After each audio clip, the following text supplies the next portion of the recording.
This week on A Millennial Mind, I sit down with the multi-talented Moe Vela.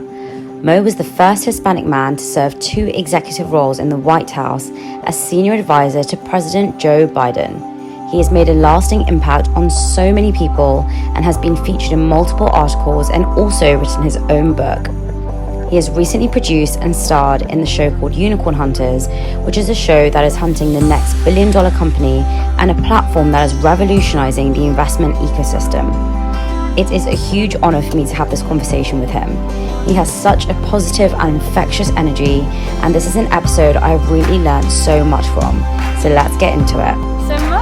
Hello, Shivani. Welcome to Millennial Mind. Thank you. It's so good to be with you. It's so good to be here on this rooftop in LA. This is amazing. It really is. The wind is playing havoc with my hair. It is really actually playing havoc with mine. I wish I knew what that felt like. But we have the Hollywood sign just over there. We are in LA, and I'm so happy to be with you. We're literally in Hollywood, We by the literally way. are. I know. We are sitting in Hollywood. Recording this. Yes. Isn't that Manifesting a Millennial Mind to be here permanently. amazing? Yeah. Let's put that out to the universe. Let's. Absolutely. So tell me a little bit about you. Oh, my God. Where Let's do you start want? from the beginning. South Texas. Uh-huh. Of a very, very strong Latino cultural upbringing. Mm-hmm. Latino, Hispanic, for those from other parts of the world. Those are those of us, of course, of originally Spain, right? Right. And my ancestry more recently is from Mexico, but I'm a 4th-generation Texan, Wow. or as we say, Tejano, Tejano. which is a Texan of Mexican heritage, Right. Tejano, Mexicano. And so very traditional in some ways. That's what I love about other cultures like yours and so many others around the world, that, our cultural traditions are so special. They were to us as well, right? Yeah. From food to dance to Mhm. music Mm-hmm. to faith and community and love and, everything that's such an important part of the fabric There really of who is. we are. Mm-hmm. Yeah. So growing up in Texas, what was that like? It was an interesting upbringing in so many ways. I've always been hesitant to talk about the challenges, but I think they're so important to share They are. because I think we all learn from one another, and Mm-hmm. hopefully, I think by sharing our stories, Mm-hmm. maybe somebody might find hope Yes. or inspiration, or the opportunity to remember that they too can reach their dreams. So Yeah. look, it was fundamentally amazing. Right. I was extremely blessed by the universe Mm-hmm. or God or Allah or Whoever whoever, you believe in. right? Yes. Whoever you believe in. I was blessed. Incredible family filled with an incredible unconditional love. So nice. That's important when I tell you the rest of the story. But suffice it to say that at the age of 7, I knew I had a little secret. And Right. I have an autobiography out on Amazon. It's called Little Secret, Big Dreams. Right. The subtitle's called Pink and Brown in the White House. Wow. Right? Okay. So what's the little secret? I don't think it's not that discreet. I'm gay. I've been an openly gay man since the age of about 22, and I'm now 60. Right. But the first 19, 20 years, I was not able to live openly. Right. Texas, machismo in the Hispanic community, cowboy mentality of Mhm. Texas, Mm-hmm. Catholic, Right. the son of a very, very prominent family from a leadership perspective in the South Texas. So I call it the perfect storm in my book, Yeah. kind of. Mhm. And there are millions of Moes around the world who, for whatever reason, whether it be their ancestry or heritage, whether it be their accent, Right. whether it be because they're a little chubby or too skinny, Mm-hmm. or they have black hair or brown hair or no hair, Right. whatever the reason is, I, in a very real way, understand feeling disenfranchised, voiceless, Mm. very much isolated. And so it was a rough childhood Yeah. from that perspective, Mm-hmm. but it was the unconditional love of my family that kept me alive, frankly, And kept you going. kept me going. So how did you transition from Texas Yeah. to being in the White House? Well, there were a lot of steps. I don't get to tell this part very often. Actually, I don't think anybody's asked me in years. Oh, wow. I on this very day that we are doing this podcast from Hollywood, California, Mm-hmm. I just was sent, and you were in my presence when I was sent a picture of the billboard in Times Square It's crazy. in New York City, and my picture is in Times Square today. It's crazy. Because I'm part of a show called Unicorn Hunters, and we launched our own cryptocurrency called Unicoin, Okay. and it's on the NASDAQ billboard today. So how do you get from somebody just wrote me 5 minutes ago before we started taping and said you finally made it on Broadway, right? Because how do you go from my little South Texas imprisoned right. environment State, yes. to the White House, not once, but twice, I might add, and proudly. But I tried to make it on Broadway when I was 24. Okay. That was the first time I came out. Really? And I graduated from the University of Texas. I had 1 foot out of the closet during the University of Texas. What does that mean, 1 foot? Well, it means that I was out to some people, but not to everybody. Okay. Right? I chose to come out in. I always give people advice when they ask me how do I come out? I say you got to make sure you're ready. Right. Because if you're not ready, someone's going to stump you with a question, and it's going to make you. Yeah, it's going to push you back. 3 steps forward, 2 steps back. So I said, be ready. And I waited till I was ready every time on every person that I came out to in this process. I waited till I felt self-confident enough and prepared mentally, emotionally, for all the spiritually. Questions and, sometimes. And there are lots of questions. Yes. My father's no longer with us, but I remember when I came out to Dad, I think that was the scariest, most worrisome for me. Okay.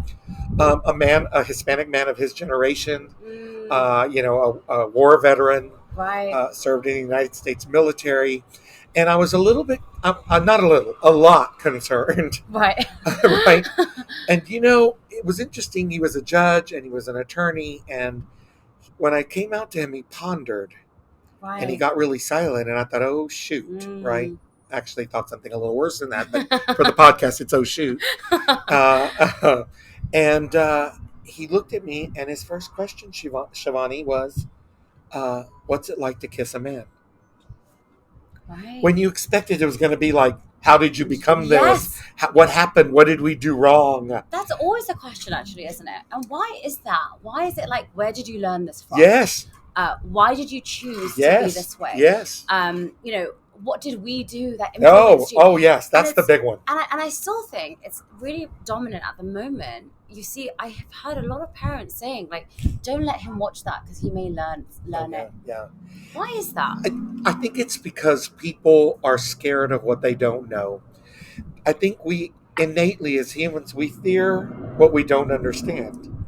Right? So true. And so if being gay or lesbian or transgender, for that matter, is introduced into your ecosystem or your life, and it's foreign to you, your first question, I think, is naturally, as a parent in particular, I really understood. I still understand at this point in my life that the first question a parent is going to ask, because of fear, because of their own insecurity, right? Their own reticence, their own lack of awareness, maybe. And maybe their lack of exposure to this topic. Their first question is going to be, what did I do? Yes. Right? Like, did I let you play with dolls? And the irony of the whole thing is none of this has any, as we all know, none of it has anything to do with it. I was gay when I came out of my mother's womb. Yeah. She's now 89. We just you met her this weekend in Las Vegas. We just celebrated her 89th birthday, and she now asks everybody she meets, do you have a gay child? Because she's convinced that everybody should have one. Because you dress her so well, right? I dress her, right? But I think it takes time for people to understand what is foreign to them. I can relate to it in so many other ways and on so many other topics, right? Absolutely. Things that are foreign to me. Frankly, I've never been with a woman. So it's foreign to you? Yes. Of course. Now, I ask a ton of questions. I know you do, Mo. Some probably would be considered inappropriate. Especially for the podcast. We're not going there, but I ask a lot of questions. So I really think that in answering those questions, Shivani, is how we educate each other. I agree. And how we evolve, how we grow. And how we understand from a different perspective. Absolutely. No doubt about it. So going back to the question of how you got from Texas to the White House. Yeah, so look, I tried to make it on Broadway because it was my first chance to be who I really was, right? Somehow Broadway seems safe for gays. I know that's shocking. I know. But I get you. I kind of get that. I think the West End is the same, right? It is. Look, theater, the industry, it's always been a safe haven for gays. And I took advantage of that. I had always aspired. I tried to make it in New York. That I did telemarketing, telesales to try to make ends meet, take some voice classes, some dance lessons, acting classes. Anyway, as you can tell, that didn't work out so well.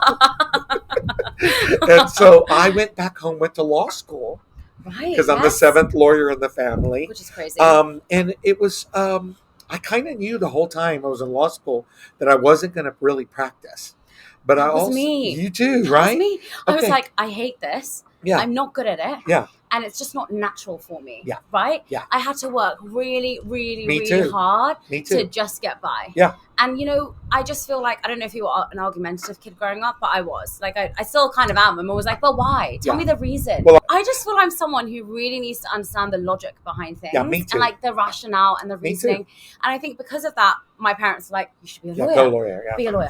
But when you're doing something like law, you have to really love it, I think, to pursue it. And I just didn't. That's right. We have the exact same story. Right? But you know what? Good. I'm going to be on You're going to be on Times the Square. next show. This is going to be me on Times Square. I'm going to have the same story. You want to know what I've always thought about when I recall this, that you and I share this, right?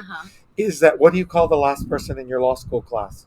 I don't know. A lawyer. Oh yeah, a lawyer. So then when I realized, well, I'm going to be one just like the guy that's number one in the class, or the lady that was number one. I was like, the hell with this. I'll just make it through. And then, frankly, absolutely. That's so true. What do you call the first guy or girl in the medical school? It's a doctor, the same as the last one. Yeah. And so, I just did the best I could. I knew it wasn't going to be for me. But the reason I share it was because it's an important part, I think, of how I ended up in the White House, to be honest with you. Okay. What really happened was when I was 6 years old, I sang a campaign commercial for one of the presidents of the United States called Lyndon Baines Johnson. Oh my gosh. Yeah. And my mother played the piano, and there was a commercial that ran all over my home state of Texas. I think it was 6 or 7. And you need to see a video of that. We've been looking for it. No. We've been looking for it. We can't find it. Oh, God. But yeah, we're trying to look for it. We even called the TV station to try to get it and see if it was in the archives. But yeah, I started in politics when I was that big. My family's very involved in politics. My cousin just finished being the United States congressman. Oh my gosh. My uncle was the United States federal district judge. My father was the Cameron County judge. And so, long line of political, public service, community-oriented. So I knew that's why I needed to do it. And then I kept volunteering in political stuff. And lo and behold, in 1993, a man named Bill Clinton became president of the United States, and vice president was a man named Al Gore. And long and short of it is, I got a phone call from my political network saying, would you like to come serve in the Clinton administration? And so I said, I would be honored. It would be a dream come true. Yes. So I went and started at the United States Department of Agriculture. Can you believe this? They send the gay chubby guy to the agriculture department. And the reason was that my uncle at the time was a member of Congress from my home area, and he was chairman of the House Agriculture Committee. So they thought, if we send the nephew to see the uncle, maybe he'll give us the budget we want. Okay. Yeah, for real. And we go to the first meeting on Capitol Hill in the United States Congress, and we go, but I'm with 8 people from the Department of Agriculture, and we're in there talking to the chairman, my uncle, and he says in his very heavy Mexican accent, if you think bringing my nephew to the meeting is going to help you, you are wrong, he says. And all the blood left my head.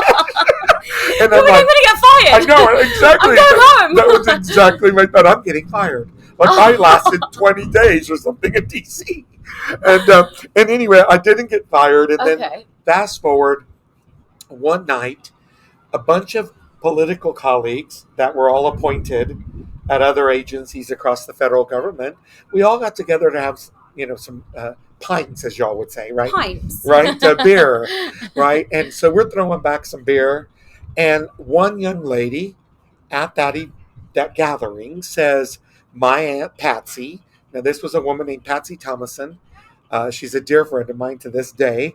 She grew up with Bill Clinton in Hope, Arkansas, and she was the director of administration at the White House. Right. Her niece says at this gathering, my Aunt Patsy says, and they have the big Arkansas accent, and she said, my Aunt Patsy says that Vice President Gore is looking for some help at the White House.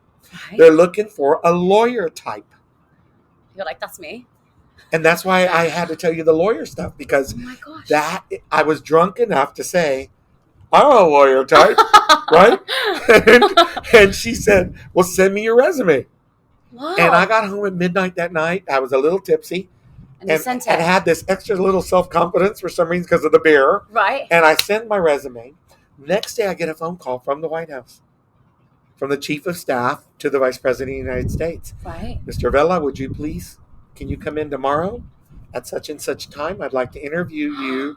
We're looking for somebody to borrow, right, for 6 months. Right. And I need somebody to come in and help my CFO. We're backlogged in some things, right? Some filing and data and whatever. And I went that 2 days later, interviewed, who is, ironically, a man named Ron Klain, who is today the chief of staff to the president. Oh my gosh. And he was chief of staff to the vice president. And he interviewed you. And he interviewed me and hired me on the spot and asked me if I would give 6 months of time in the White House. I did that. And what does that involve, giving 6 months in that particular time, in that role, I was like asked to, I don't know who's going to watch this podcast, so I have to be a little careful here. I was asked to assist the existing senior staff member that handled the finances and the budget and all the management and administration of the office of the vice president. Okay. And let's just suffice it to say that I would have to wait till he would leave, and at 5, I would close the door and put the chair underneath because I was asked to audit all of the files to bring them up to date, right? To make sure that they were, as wholesome as they were supposed to be. That they had been paying their bills and invoices. And so I went to law school because there was no math. So the thought that I was going to do an audit of anything was nothing short of a disaster, nightmare, or miracle, whatever, however you look at it. And I would literally just stay there till midnight every night. Oh my God. And we didn't have databases and all this online. I would literally open hard copy files one at a time, and I did that for 5 months. I reinvented their entire system. I audited every document in every file. I have no clue to this day how I came up with a new way to do everything, a more efficient way. I changed the entire processes and operations. And the 6 months were up, and I was having to go back to agriculture. And I got a call from Mr. Klain saying the vice president would like to see you in the West Wing. Okay. So I am shaking like a leaf. What have I done? I'm 32 years old. Okay. And I'm like, I'm so glad I get to at least go thank him for this incredible privilege. I went over to the West Wing of the White House. Describe it for me, actually. What is the West Wing of the White House like? Well, it's very fascinating because it's a bunch of offices. Okay. And they're very small. Okay. Because at some point, as over the last several decades of time, when the White House was built, right, there were not many folks at office there. So it was very, very large office spaces. Over the last 60, 70 years, right, it's been so many staffs grew and grew and grew, and the president's staff grew and grew and grew. So they kept creating small little offices. So it's a series of a lot of small little almost cubicle feeling, Okay, right? fascinating. There are a few corner offices Okay. with like the vice president's office is Yes. large. Obviously, the Oval Obviously. Office Yes. that we've all seen in movies and TV, Yes. obviously stunning. But honestly, it's kind of surprising. It's a bunch of small little Yeah. offices and a lot of people milling around because it's a working office. Yes. And It's people, just like a normal it office, is, right? it is. People are going to get coffee. People need to go meet with somebody. They're all milling around. Mhm. It's very normal office space in that sense. Okay. You cannot, of course, avoid the historical impact, the incredible context, Right. of Mhm. where you're standing at all Yes. times. Yes. What an incredible moment in the sense of perspective of American history. So all of those things are there too, of course, and those feelings. Yeah. So I go over. Vice President Gore opens his door. He says, "Sit down." I sit down on a couch, and I said, "Mr. Vice President, I'm so glad you called me over here. I wanted to thank you for this privilege, this incredible honor. I'm a gay, chubby, bald, ugly boy from South Texas. Wasn't supposed to have this chance." That was exactly what I said to him. And he looked at me and goes, "Whoa, whoa, whoa," right? He said, "Whoa, whoa, whoa." And I said, "Yes, sir." And he goes, "No, I didn't call you over here for you to thank me." He said, "I called you over here for me to thank you." Oh. And I said, "What?" And he goes, "I want to thank you for what you've done. I have been made aware of everything you've done." And he said, "But more importantly, I'd like to ask you, would you consider staying on as my next chief financial officer and my senior advisor on Hispanic and LGBTQ policy matters?" Oh my God. And I literally, Shivani, much like I'm doing now, got emotional. Yeah. Because it was a moment of affirmation for me that, frankly, I never knew I didn't know if I would ever have that moment on my journey. If you go back and remember what the first 18, 19 years were like, right? Kind of being told you were going to burn in hell, that you weren't equal, that you weren't worthy, that you didn't really have a rightful place at the table of life. Society was telling me that, and my religion and my community and so on and so forth, cultural traditions, and just America in general at that time. And so for the Vice President of the United States to recognize that, oh my and then God, want your advice to make sure nobody goes through what you kind of went through, changed my life. That's amazing. I always say that was my life-altering moment, and I give Al Gore the credit for it. That's I really amazing. do. Yeah. I can see you getting teary because it's so I moving. get teary. I just think of all the kids around the world who are suffering, who, again, not just because of who they love or who they are, but maybe because of how they look or where they're from or their country code or their zip code or their area code or their accent or that their parents are poor or rich or rural or urban. And so I get teary-eyed because I just believe in the underdog, and I'm just really blessed that I had that moment on my journey. But people ask me, well, not everybody's going to have that moment. That's right. That's right. I'm realistic. Not everybody's going to have their Al Gore moment. Right. But what I say to them is create that moment. I agree. Right? I feel like everybody We can have create that moment, right? Your actions really determine like where you want to get to. Absolutely. And I always say like there's one person that you need to like notice you to shape your life, to believe in you. Yeah. But you can be that person for yourself. Absolutely. Right? It's got to be you for you. It's got to be you for you. I absolutely believe that, and I think you and I were saying over lunch. I said to you, one of my favorite things that I use as a mantra in my daily life, even today, as I am on a hit reality television show, and we just launched our own cryptocurrency. Yes. And it's like, I just look at all these things, and they're like, I sit there and I just remind myself every day two things.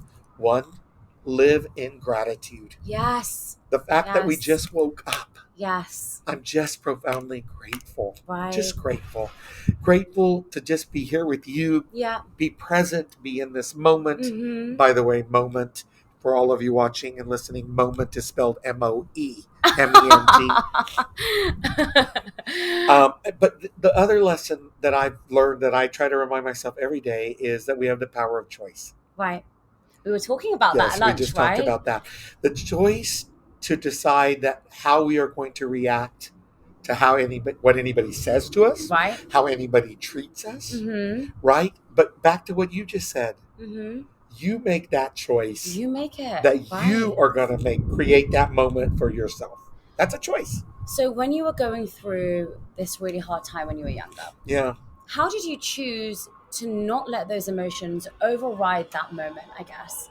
Because, I think when you're in a really low place, Yeah. you just don't see yourself getting out. And we were talking about this. I Yeah. think right now we have a lot more accessibility to listening to a podcast or watching a movie or calling up a friend. Yeah. But when you were in Texas in the 1970s, right? Yeah. You didn't have those resources. So Not at how all. did you navigate out of those tough times? Well, I didn't. The fact of the matter is that I didn't. I Right. did Eventually, yes. Eventually. Yes. But I didn't. And I don't lie to people about this because I think there are people that may watch your podcast who have either experienced something similar Mhm. or, God forbid, they may in the future.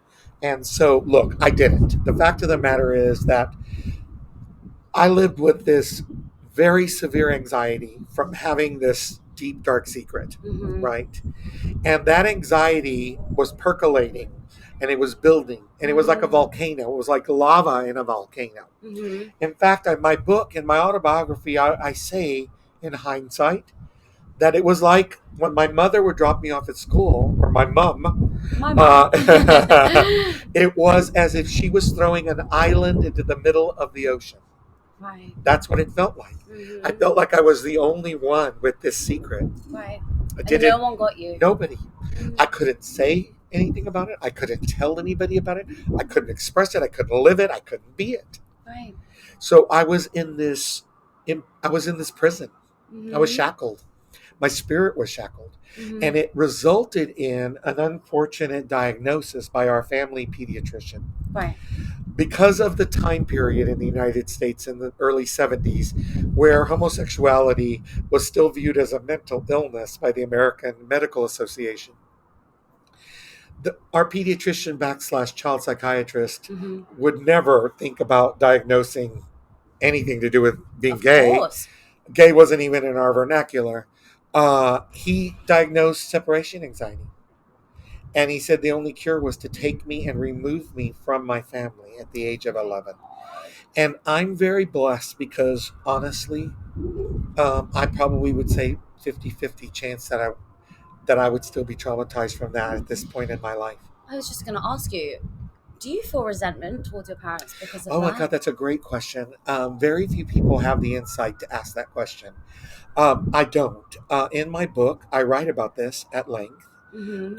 As you saw this weekend, I'm very close to my mother. You are. I have never held any resentment or anger toward my parents because I knew then and I know now that they were doing what they thought was best, right? Wow. They truly wanted to uh, help me, and they didn't know how, right? And so we always go to our medical professionals and we trust them. Yes. Right? Who do I resent? And I say this That in the doctor. book. Yeah. Yeah. That doctor. He As far as should've- I'm no, concerned, he's the I hope expert. he's like in the throes of hell, right? And I'm okay with saying that.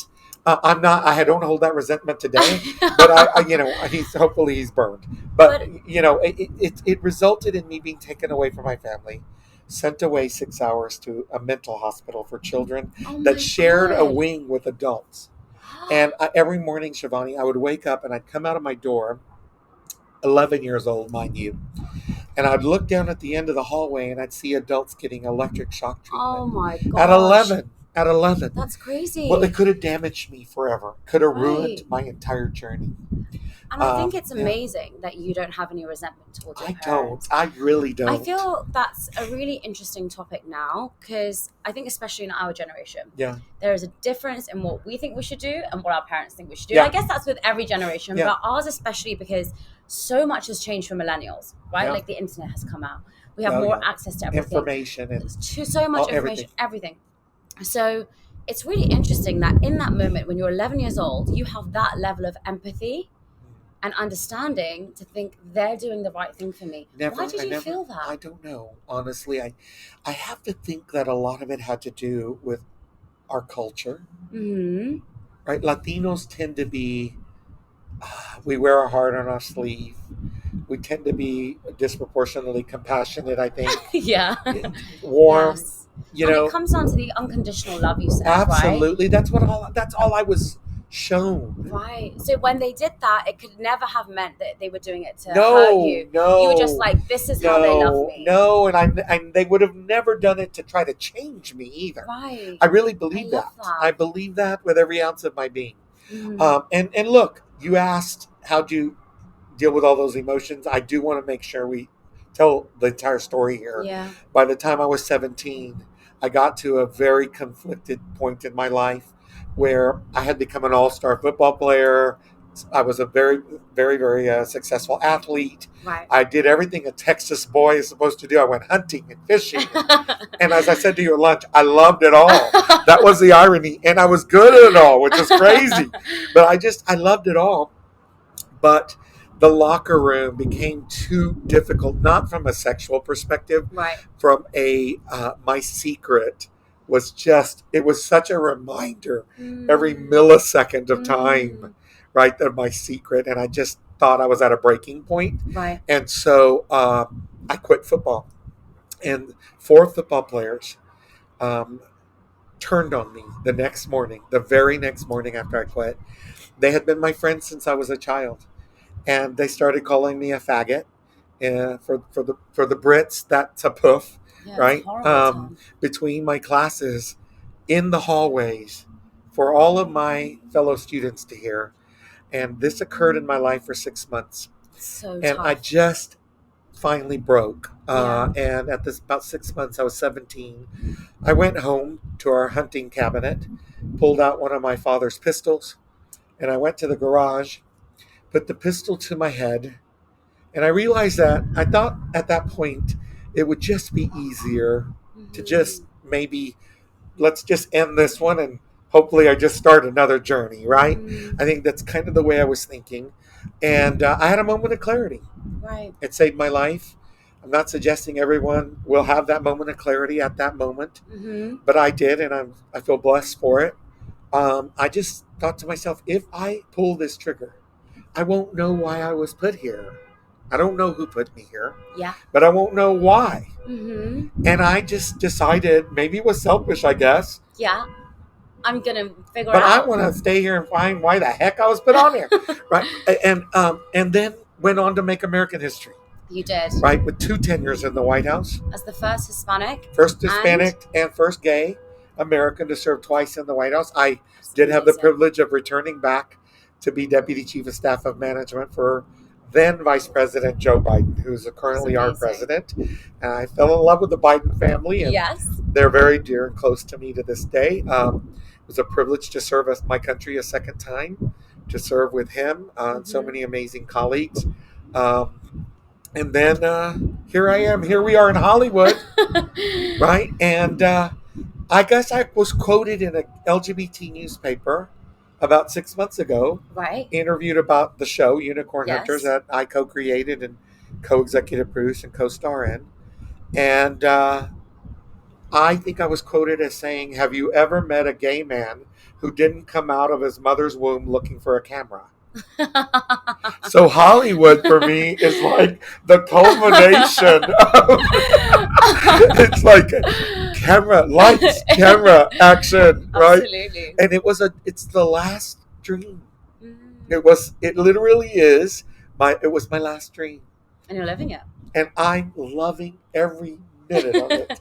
And it's not about fame, and it's not about becoming some type of celebrity or anything like that, because I'm not that. Honestly, it's because it's a platform and a medium that you can tell a story that can change lives, that can impact the world. And Unicorn Hunters is doing that. And that is just freaking amazing when you think about it. Did you feel you couldn't do that in the White House, though? Oh, no, I felt every day I could. You could? Oh, absolutely. I was so blessed to be in 2 White Houses that affirmed me for who I was, who celebrated me as a gay man and as a Latino. Wow. Every minute of every day, I felt welcomed, respected, celebrated, loved. Absolutely. That's interesting. You were the first. Oh, I was the first to do it twice. Oh, I see. Okay. First okay. to do it twice. Yeah. So do you feel people at the moment would be welcomed if they were part of the LGBT community? Oh, there are tons of LGBTQ staff members right now in the Biden White House. They're in every role and every category, in every division, in every agency. So there's Absolutely. no discrimination, and you didn't face Not any. under a Democratic administration. Yes. I don't want to waste 1 second of your podcast talking about the previous president. Neither. I have no respect for him whatsoever, not one iota of respect. Mm-hmm. And so I cannot say the same for their administration because I have too many stories of people who were discriminated against, Mm-hmm. including for gender, including for orientation, including for gender identity, and ethnicity. So I don't want to waste time talking about them. I like to think about the positive in the future. But what would you say to people who are facing discrimination at the moment, whether that's in their workplace or it's at home or it's at school? What advice would you give to them? We have to, absolutely have to believe in ourselves. We cannot let anybody or anything around us Right. determine who we are. Right. It really, yes, is it tough at times? Yes, if you're being discriminated against. Do you fear losing your job? Yes, all those things are real, and I'm not diminishing, right? Any of that. Right. It's all very real. I get it. But at the end of the day, you still got to go home and say, I'm not letting that horrible, hateful boss, I'm not letting that discriminatory person, right, determine my happiness. Yes. What did we say? Power of choice. Mm-hmm. I'm going to choose to disregard them. Right. Now, if it means I have to go look for another job, you know what? There are a lot of resources, Shivani, all over the internet, right? Yeah. For women, for gays, for people of Indian heritage, for people of Latino heritage. There are many resources around the world. Let's go use our resources, get the heck out of there, and go find a place where you're going to be loved and respected, right? I always tell people, if someone's discriminated against you, there's not much positive in it, but there is something positive. At least I know who doesn't like me. Exactly. Right? I completely agree. I know this is not on crypto, but please allow me to share this because I know that you are focused on helping empowering millennials around the world. And I want to say this because I get asked by millennials. I try to give as many speeches a year as I can still. And many of them are to millennials on university campuses in particular. And I get asked inevitably at every one by millennials in particular, how do you get to the White House? How do you have a career like yours? How do you, right? And I always say, to me, it doesn't matter what career choice you make. It doesn't matter what. The key is to be flexible and to remain available and open to what the universe puts on your path. Because I see so many people be very myopic. Yes. And this is going to be the path, and this is it. Yes. Right? And then they wonder why they didn't get there. I'm like, because life doesn't work that way. It doesn't. So be flexible and adjust. And be open. I don't know if you've heard this phrase. It was in The Pursuit of Happiness.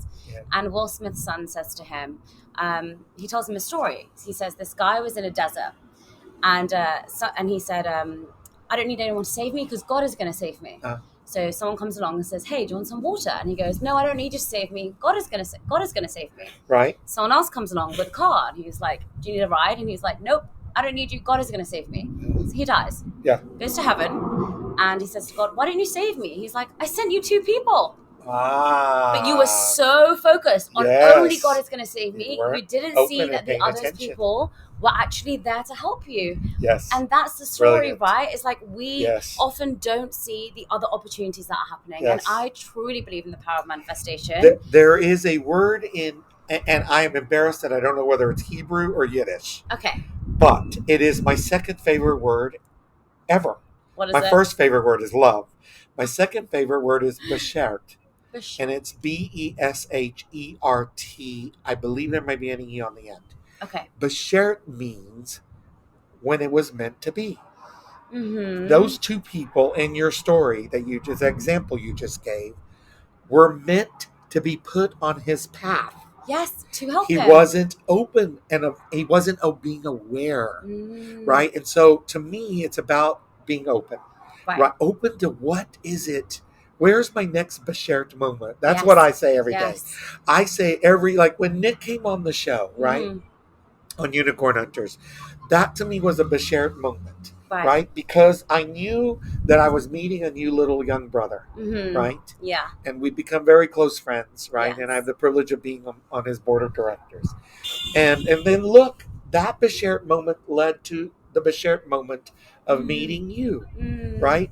And all of these are Bashert moments if we're open to them. Yes. Right? And so I just want to close out this whole thing about what I say to millennials. There's one more word that I really think we all need to adopt, and that's the word is pivot. Right? When you say that, it just reminds me of that Friends episode when Ross is saying pivot. Have you seen it? No. Oh my God, you need to watch it. Okay, sorry, is it on. Maybe a different context? I don't know. Very different context. Okay. He's moving a sofa. Oh, got it. I say pivot in the sense of being available and ready and equipped and prepared to pivot. Right? When it comes to career. Right. Because, look, had I not been open to pivoting that night. Yes. When she said, my Aunt Patsy's looking for a lawyer type. Yes. Right? Had I not been open to pivot, I would have just gone, oh, I don't think I can do that. Exactly. I'm not capable or qualified or whatever. I don't want to do math. Exactly. I don't want to go in that department. It's I not didn't for ask me. why. Yes. My first Broadway audition in New York, when I tried to make it on Broadway at the age of 24, they said, do you play the guitar? I never picked up a guitar in my life. I said, I sure do. And I went home and learned 4 chords. So when I auditioned the next day, I knew how to play 4 chords. That's amazing. But, I really do feel like a lot of millennials, because everything we get is so instant, we think there's one way to get there, right? So that's really why you get asked that question is, how do I get your career? How do I follow that path? Because there's this blueprint, but there isn't. It's about grit. That's right. It's about persistence. It's about grabbing those opportunities when you can, instead of being scared of them. Absolutely. Right? Like you could have, in that moment, been a bit scared. Of course, and I was, by the way. Exactly. Absolutely was. And I don't know how to equate it into the United Kingdom, but I would imagine it would be like being summoned to Buckingham Palace, right? To work around the Queen, Her Majesty, right? I mean, every country or every region of the world probably has their equivalents to that moment when you're invited to go to the seat of our democracy. So you believe in faking it till you make it? I hate that phrase. I hate it too. It feels so false, doesn't it? I'll tell you why I hate it. Because I am so passionate about authenticity. Yeah. Like, you see, I did not cry in your podcast. Because if that's what I was feeling, that's what I'm going to live. Yeah. I don't play any games with people. What you see is what you get. Yeah. Right? You are like that. You are the same when that day Al Gore offered me that job, was a day, I'm not kidding you, at the age of 33, I think I was on that day, I realized I was never, ever, ever again not going to be me. I love that. And if somebody didn't like it, or they couldn't love me or respect me, then to hell with them. Yeah, that's on them. I don't want them on my journey then anyway. Right. Really. I'll tell you a story about Unicorn Hunters on this topic. When we taped the first episode, first season, I mean, this was like, I was like a kid in a candy store, right? Yeah. And our executive producer, our technical executive producer, is a man named Craig Plestes. Okay. And he's like considered one of the gods of unscripted reality television in America. Right. Like The Apprentice, Biggest Loser, America's Got Talent, you name them. And now he's our executive producer. We're such an honor to have him. We tape, go to our trailers, to go rest, to get ready for the next episode taping. And I have a knock on my trailer door, and it's Craig Plestes. Right. And now Craig and I have been friends for 6 years at this point. And he knocks on the door. He comes in. He said, can I come in? I said, of course. He comes in. He closes the door. He sits down. He goes, no, never again. And I said, oh, my God, what did I do? Right? I'm like, what happened? He goes, that was not the Moe I love and know. Right. That was the Moe that you thought they wanted to hear and see. Yes. And I said, do not ever do that on a set with me again. And I say that to your audience because we were just talking about authenticity. And being who you are. Absolutely. Absolutely. And if somebody doesn't want to watch because that's who you are, then don't watch. Right. Right? I love that. We have 7 million viewers. There were 7 million people that were okay with it. Yep. Hopefully by the end of next year we'll have 20 million. Exactly. Right? But the point is that we should all be committed to authenticity, transparency, to keep it real. I say keeping it real. And stop trying to be who everyone else wants us to be. Wants you to be. Because you don't feel good when you do that either. No. And you're faking. That's why I don't like it. Fake it till you Fake make it. it. That's how this all started, right? Yeah, That's why I don't like the phrase, because there's never a time to fake it. Honestly. Right. There's never a time to. No. Yeah. No, if I get Mr. Gay America, I will cry like for real. Oh, Mo. How about Mr. Gay Bear America? How's that? You know what a bear is? No. Okay, so in the gay community, a bear is a chubby, beefy, hairy guy. Okay. Yes. So you want that? I'm a bear. You're a bear. I'll take Mr. Gay Bear America 2022. I'll give it to you. Oh, I'll crown you with an award. I knew I'd get a tiara at some point. Well, honestly, it's been my pleasure to have you. I'm so grateful we got to have this opportunity to speak. I am as well. And I know we're going to have so many more. I hope so. We are. I don't know that your audience wants me back, but they will. If you'll have me back, I'm back. Any day. Well, thank you. Thank you. No. And it's good to have you in America. Come back. I will do. I'm going to move here. I hope you do. We're waiting for you. How's that? Exactly. Right here in Hollywood. I feel okay. Hey everyone, and thank you so much for listening to this podcast. Wherever you're listening or watching, if you could press the like, follow, and subscribe button, it would mean the world to me.